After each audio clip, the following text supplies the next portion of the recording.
And welcome back to my channel. How are you this evening? Closer and closer to Halloween. Me and Michael are here with you tonight to discuss yet another of my Halloween watches. And yeah, we're going to talk about the movie The Secret of Sinchanee. I really was glad to get a hold of this. I wanted it for a while after some word of mouth, some reviews, and the trailer. I really wanted this, and so it took me a while to find it, and then I managed to get it. So, yeah, The Secret of Sinchanee. If you're new here, my name is Rusty, and this is my channel where I talk about my favorite movies, mostly horror, and my favorite music, mostly metal. And The Secret of Sinchanee is what we're going to be talking about tonight. It was released in 2021, so it's a new movie. It's a long movie too, which I liked. It's almost 2 hours, an hour and 55 minutes. So I enjoyed the in-depth storytelling of this movie. It's also kind of unique. This movie is a supernatural horror film that is based around a lot of Native American mythology, which I found interesting. I know the old built on a cursed land thing has been done plenty of times, but I really liked the way that this one was done. It was very unique, and so yeah. So this movie opens with some bloody guy. Um, he's got two hatchets in his hand, and he's going through the woods, and he passes out in a creek or falls down into a creek. We then get some backstory title cards which tell us about a historical event of this mixed race Native American tribe called the Sinchanee, who had the unique ability to resist disease. They were like naturally immune to the diseases. This was in the 1800s. And so, of course, when colonization came over, it ravaged the Native American community with all the diseases from Europe. But this one tribe was immune to these diseases. So they were feared and hated by the English colonists, and so they had been liberated by French and Native American forces from this English colony in the 1800s. They were hated by these pagan colonists called the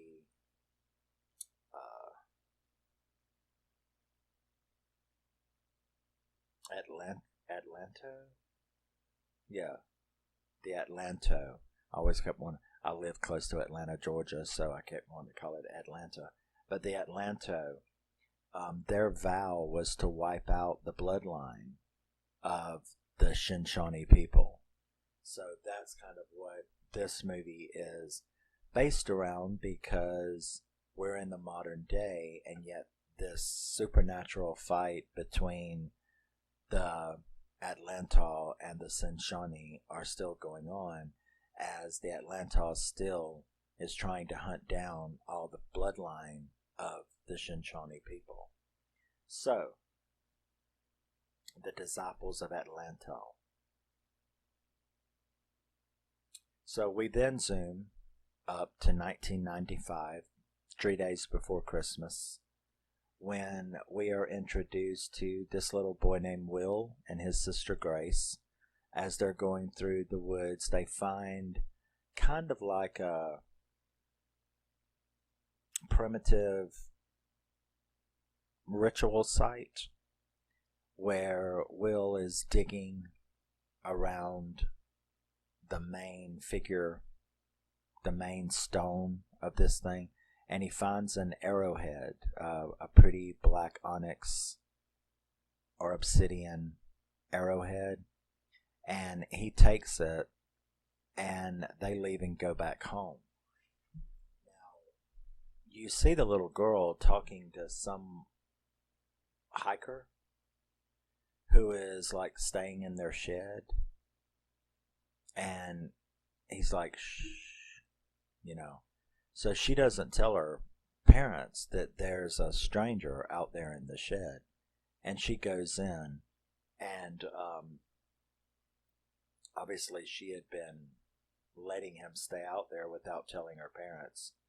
So the next we know, we are seeing sort of found footage type stuff of interviews with the grandfather of that family, who was talking about how the little boy Will had showed up at the house through 10 miles of snow in the middle of the night, and there was a Native American guy with him, but he just kind of disappeared, and they could never find him.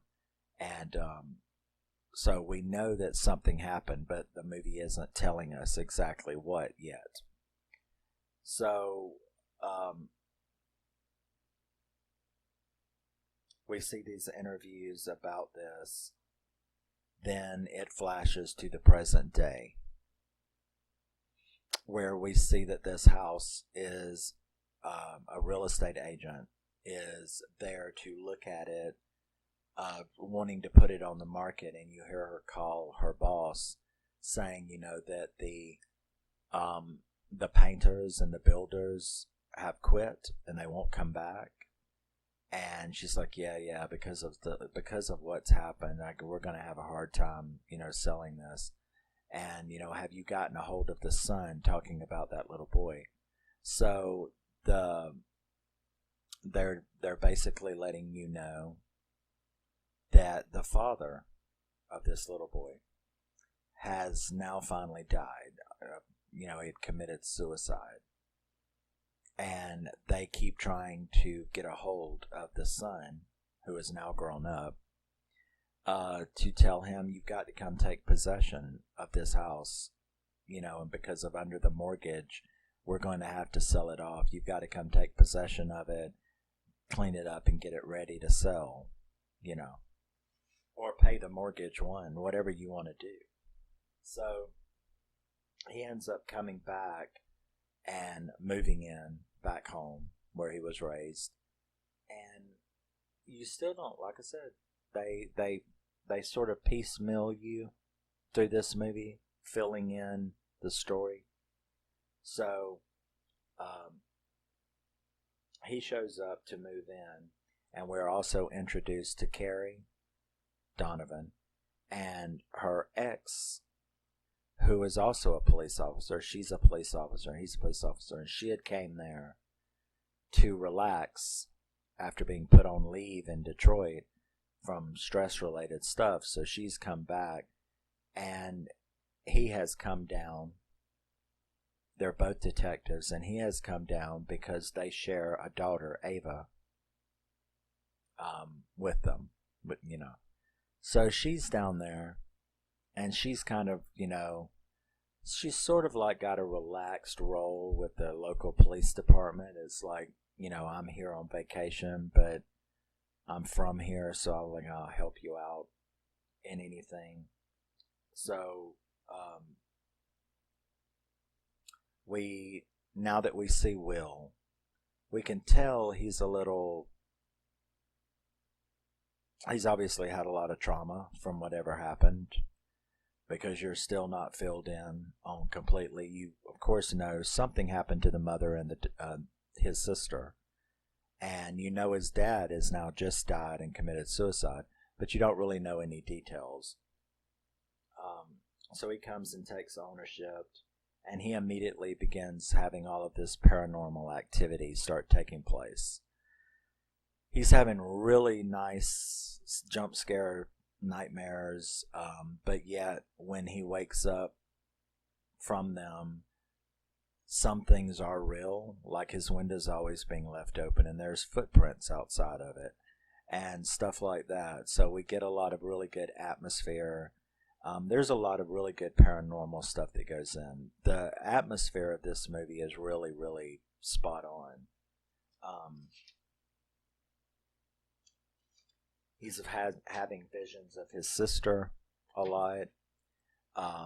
Meanwhile, the detectives, they have had a report of, a dead body being found.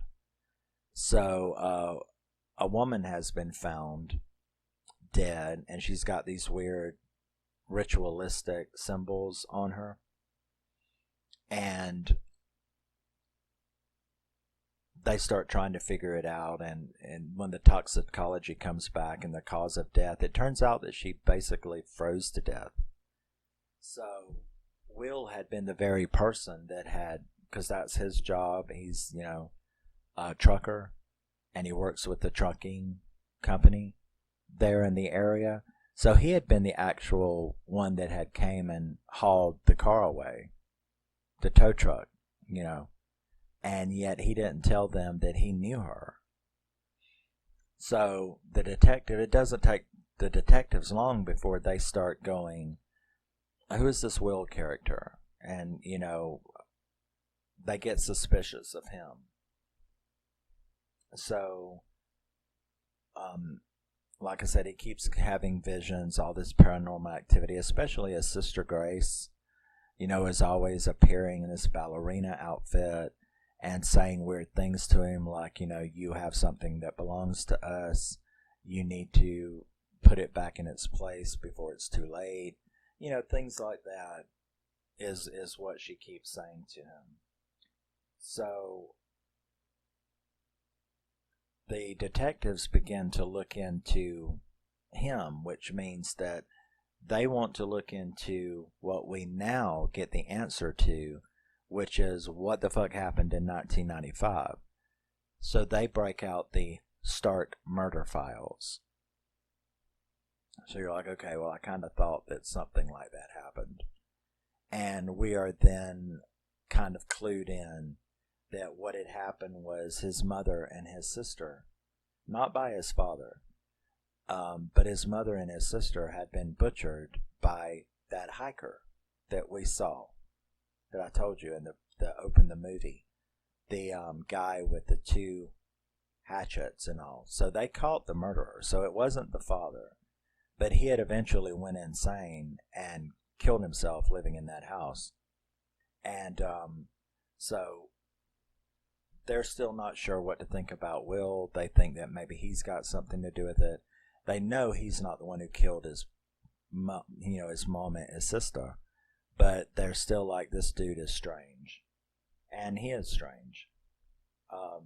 So they're taking a real deeper dive into what this all is. They start realizing that the symbols and stuff in his files about the murder is the same symbols that were on that girl. Those were the same symbols that were on the mother and his mother and sister. So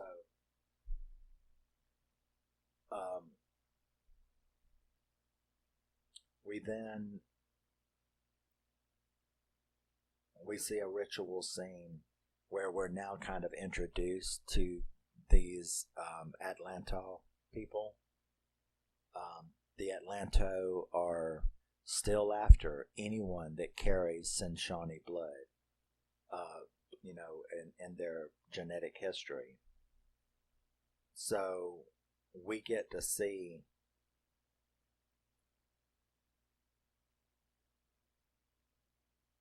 them trying to entice Will. They're trying to get Will, the Atlanto, are trying to get him to go after, for some reason, Carrie and her daughter Ava, the detective and her daughter. So, the detectives begin to rehash the case even deeper, trying to see why it's connected with the one that's going on now. So, she ends up going back. There's this really good scene where she goes and finds the bloody pajamas that he was wearing, and the arrowhead, And that scene is very, very scary. And she manages to get away, and now she has the boy's, well, when he was a little boy, his bloody pajamas and that arrowhead. So, of course, by now we've figured out that that arrowhead has something to do with all of this that's going on. So, Will is being pressured by the Atlantals to kill Carrie, to get Carrie. They keep trying to recruit him into that. Now, we already know now that he is Sinchanee. He has Sinchanee blood. That's the reason his mom and his sister was killed, because they carry Sinchanee blood. So, there's even he threw in like this funny reference to the Conjuring films, when the two detectives were talking to each other, because she started to suspect something supernatural, especially after what happened to her at that house. So they were discussing it, and she was like, wasn't there this married couple that, used to investigate supernatural stuff, and they found objects that had evil attached to them, evil spirits attached, and then her ex detective, he chimes back that, yes, of course I've heard of them. They've made a dozen damn movies about them. So what are you saying? You think a haunted doll did this? So I thought that was funny of the director to throw that in, since this is a supernatural movie like The Conjuring. For them to throw that little Conjuring references in there was pretty cool. So she ends up going and looking. There was coordinates on some of the evidence that she had, and it led her to this cabin out into the woods where she meets Solomon. Now, Solomon invites her in and explains to her about, and us, the viewers, we get an even more in-depth discussion about, the English settlers coming over, the Shoshone people, the Sinchanee people, those disciples of Atlanto, the fight between them. And then he informs her that, do you know your heritage? Because they were trying to get Will to go after them. And he even said, what was it he said? One of the disciples, the main one, Atlanto himself, which means the spirit of death. That's what that word means. So he had told him, Will, that they were the last two to, if he could get them out to go kill them, then his job, his vow would be over, to get them, which I really didn't understand that, because you still have Solomon and you still have Will, but it's something about the female, they're the ones that can pass it on, the bloodline. I'm like, what? So it's what? Only in the mitochondrial DNA? What? Why is you just killing the women? Because the guys have Sinchanee blood too, so I don't know exactly what that is supposed to mean, but so now that she knows the entire story, she starts figuring out that they're after her, and they're after her daughter. So she calls, Drew, her, not only her detective partner, but her ex, and that's their daughter between them, that, they need to find Ava. So she's calls them trying to find Ava, but she's not there. Nobody knows where Ava's at. And then you see Ava walking through the woods with Grace. That's Will's little sister, the ghost that's been haunting. And she's trying to get her to go with her to back to the Stark residence. There, it's all, she's working for them too. It's like once the devil, if you will, the evil spirit had gotten them, they become like minions of his, and that's what they keep trying to do to Will, is to use him as well. So Carrie, when she's trying to explain this to Drew, that's the reason all of this is happening, and that they have to find their daughter, she admits to having taken that arrowhead. And the daughter Ava has that arrowhead. That's the reason why the ghost is leading her out there to the ritual site where they're waiting on her to kill the final female side of the Sinchanee line. So when Grace is trying to get her to go back to the Stark residence where Will has kind of went to the other side, he has become possessed by the Atlanto cult, and he's waiting on them. And that's what Grace is doing, is bringing Ava and that arrowhead to him. So Solomon ends up finding Ava in the woods, though, and says, "Give me the arrowhead." So she gives it to him, and he's like a shaman, you know. So she gives it to him, and then he takes it, and he goes in her place to where Will is. And they have this, showdown while Carrie and Drew and Ava are reunited back at Solomon's place. Solomon is having sort of a face-off with the embodiment of the Atlanto, which is right now is Will, because they've sort of all put their power into him. So they have a big face-off, and Solomon basically, as a shaman, exercises Will and gets that out of him. And Carrie is actually, now that Ava and them are safe, Carrie actually shows up and witnesses this exorcism. So, like the last half of it. So, she understands. And then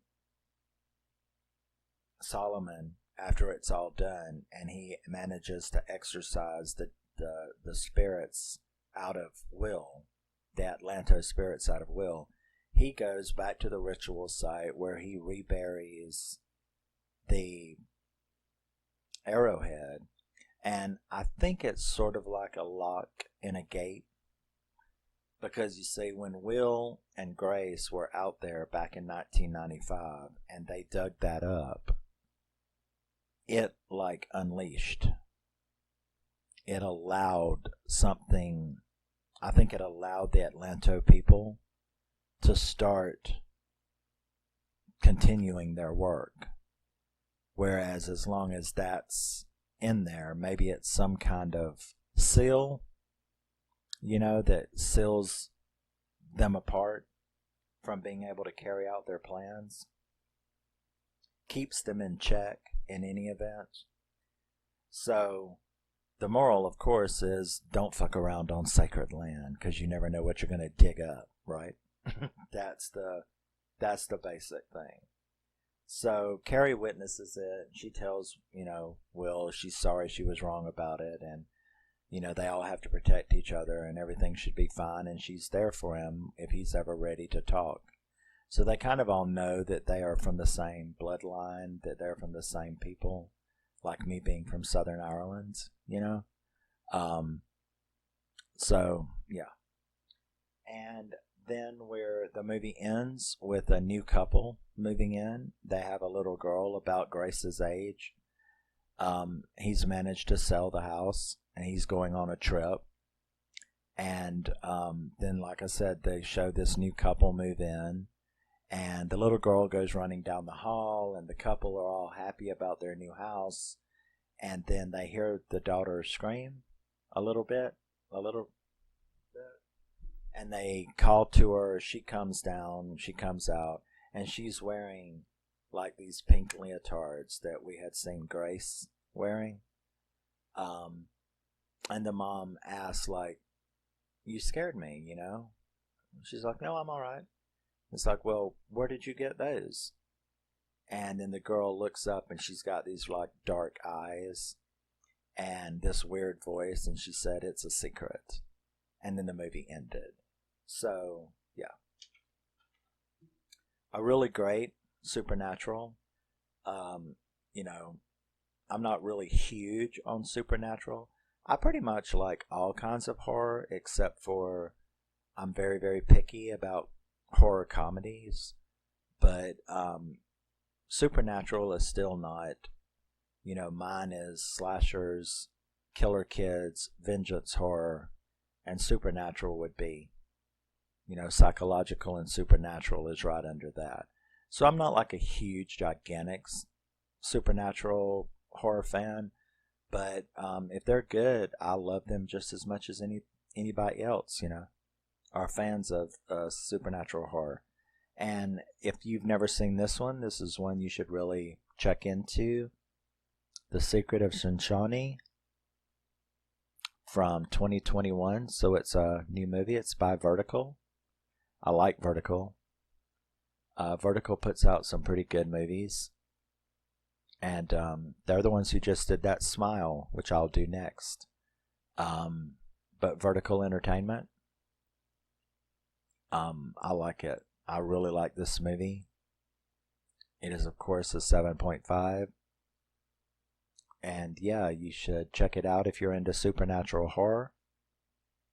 And this is a 2-hour movie. I left a great deal out of this movie. So that was just a basic synopsis for you if you could follow along in my... Remember, I've only seen these movies once, so I'm trying to remember them. You know, little nuances that I didn't write down. But yeah, Secret of Sinchanee. It's a really cool movie. Definitely a nice indie to have in your collection. And I will see you in the next one. Always remember, never forget, you are a wonderfully unique and special individual, even if you're not a member of the Sinchanee people. But I will see you in the next one. Love you. Miss you. Bye. And Michael says, Happy Halloween. No, I mean. Oh, and I loved Halloween Ends, so fuck you. Bye-bye.